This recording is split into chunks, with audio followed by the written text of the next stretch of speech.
여러분 안녕하세요, 퐁퐁입니다. 오늘은 많은 분들이 궁금해하실 만한 인스타그램을 통해서 협찬을 받는 방법에 대해서 설명해드리기 위해 카메라를 켰습니다.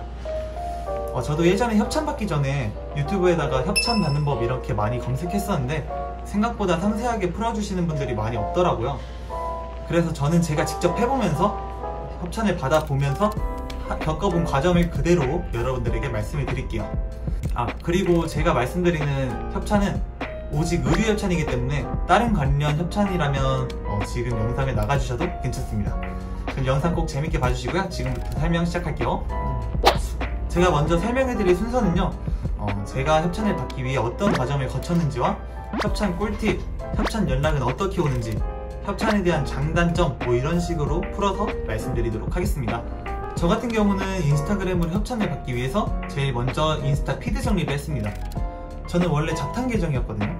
그냥 팔로워도 1000명 조금 넘었었고, 그냥 사진 올릴 때도 글도 그냥 같이 으헤헤 이렇게 써가지고 그냥 의미 없는 사진들 올리고 소통도 아예 안 하는 그런 계정이었는데, 어쨌든 저는 데일리룩 계정으로 키우고 싶었고 의류 협찬을 원했기 때문에 데일리룩 사진을 모두 제외하고 그 이후에 올리는 사진들은 전신샷, 모두 전신샷으로 찍어서 올렸고, 글도 그날에 대해 제가 입은 코디 설명이나 제품에 대한 정보를 주는 그런 의미 있는 글을 작성을 하기 시작했습니다. 제가 이렇게 시작하게 된 이유가 제가 광고주 입장이라고 생각을 했을 때 팔로워가 좀 많더라도 그냥 아무 글이나 올리는, 사진만 딱 찍어놓고 아무 글이나 올리는 그런 계정보다는 팔로워도 적당히 있고 약간 내가 이 제품을 줬는데 이 제품에 대한 설명을 되게 잘해주네? 라는 계정한테 먼저 제안을 줄 것 같아서 그렇게 시작을 하게 됐고요. 물론 이게 정답은 아닐 수도 있어요. 물론 브랜드 입장에서는 이 제품을 좀 더 잘 코디할 수 있는 사람을 선호를 하겠죠. 저는 그래도 약간 의미 있는 글을 작성을 하면 눈길이라도 주지 않을까 라는 기대감에 그렇게 시작한 것도 있는 것 같습니다. 그 다음으로는 스타일쉐어라는 어플을 시작을 했는데요. 협찬을 받고 싶은 분들 중에서 나는 진짜 인스타 팔로워도 별로 없고 어떻게 받아야 되는지 절대 감이 잡히질 않는다 싶으신 분들은 스타일쉐어 어플을 꼭 하셔야 합니다. 저 같은 경우도 처음으로 들어온 협찬이 스타일쉐어를 통해서 들어왔는데, 스타일쉐어의 장점이 팔로워가 없어도 그냥 인기 게시물에 올라가기만 하면 협찬 문의가 들어올 확률이 굉장히 높아요. 그래서 인스타그램이랑은 다르게 팔로워가 좀 적어도 협찬이 들어오는 가능성이 조금 더 많은 플랫폼이라고 생각을 하시면 됩니다. 물론 여기서 팔로워가 없는데 어떻게 인기 게시물에 올라가냐 라고 말하시는 분들 분명히 있으실 거예요.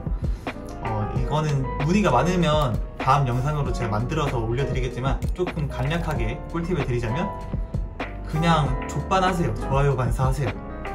좋아요만 조금 달리면 남성분들 같은 경우는 조금 인기 피드에 올라갈 확률이 좀 크거든요. 여성분들은 워낙 많다 보니까 좋아요 작업을 좀 많이 하셔야 될 건데, 남자분들은 좋아요 작업을 그렇게 많이 하지 않으셔도 좋아요가 20개 이상만 달리면 인기 게시물에 올라갈 확률이 굉장히 크고요. 그리고 이거는 아직도 제가 알고리즘을 잘 모르겠는데 데일리룩 인기 순위가 어떻게 결정되는 건지는 모르겠는데, 거기도 그냥 좋아요가 없어도 아예 없어도 인기 게시물 데일리룩 인기 순위에 올라갈 확률이 굉장히 높아요. 그렇게 하다 보면은 자연스럽게 팔로우도 늘고 좋아요도 늘고 인스타그램을 통해서 협찬 문의가 들어오게 되실 겁니다.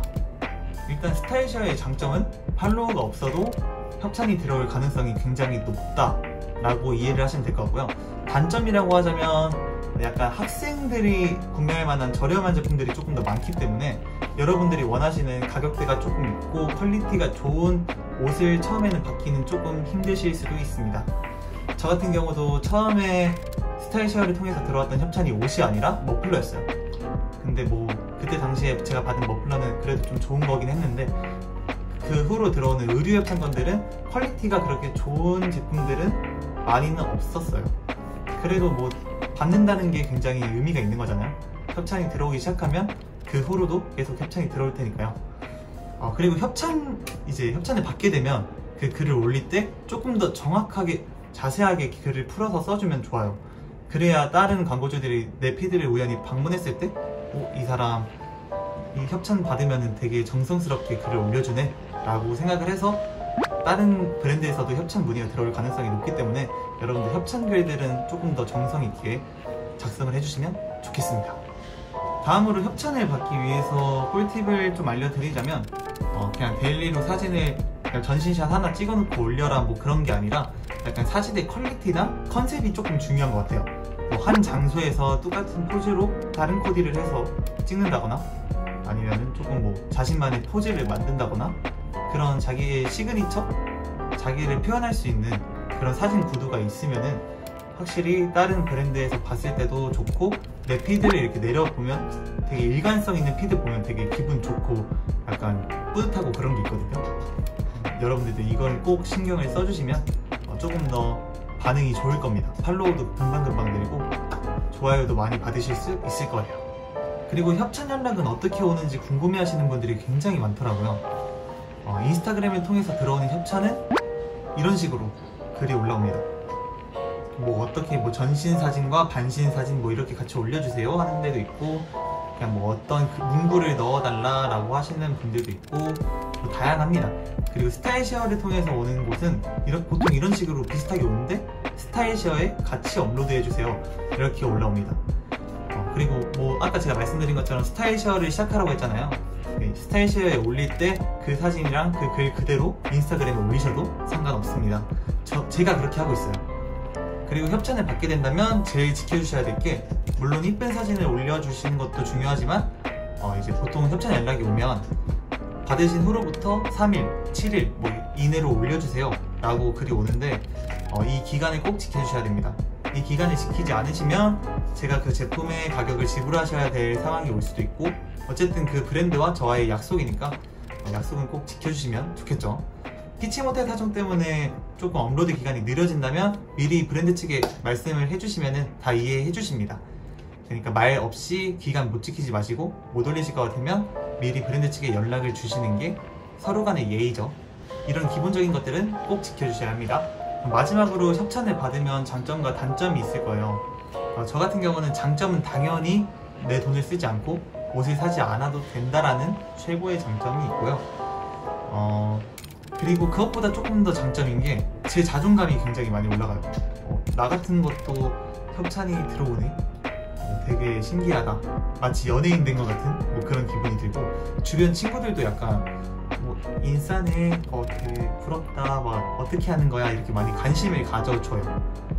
그리고 단점 같은 경우는 시간이 생각보다 굉장히 많이 든다는 단점이 있어요.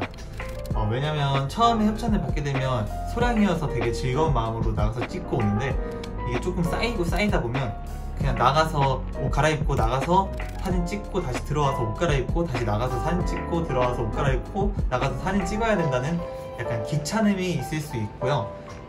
그리고 핸드폰을 보는 시간이 굉장히 늘어납니다.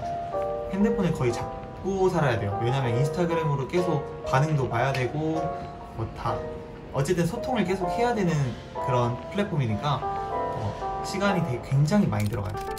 저 같은 경우는 인스타그램을 하루에 3시간 정도는 잡고 있는 것 같아요. 뭐 이런 것도 단점이라면 단점이지만 어떻게 극복하느냐에 따라서 결과는 달라진다고 생각합니다. 귀차니즘은 이겨내는 게 최고예요. 어찌됐든 단점이라고 말해봐야 다 귀찮은 과정이니까 이 귀찮음만 극복해낸다면 사실상 장점이 훨씬 큰 그런 작업이라고 생각을 하시면 됩니다. 그래서 오늘의 결론은, 인스타그램으로 협찬을 받기 위해선 꾸준한 피드 정리와 정성스러운 포스팅, 그리고 스타일 쉐어는 꼭 같이 해주면 훨씬 더 시너지 효과가 좋다 라고 결론을 내릴 수 있겠네요. 오늘 영상이 도움이 되셨으면 좋겠고요. 좀 궁금하신 점이 있다면 댓글로 남겨주세요. 제가 이렇게 말로 풀어서 말을 하려고 하니까 놓친 부분이 조금 많은 것 같은데, 저한테 뭐 댓글을 남겨주시거나 DM을 보내주시면은 제가 다 일일이 답변을 해드리도록 하겠습니다. 그럼 오늘 영상 끝까지 봐주셔서 감사드리고요. 다음 영상에서 또 만나요. 안녕!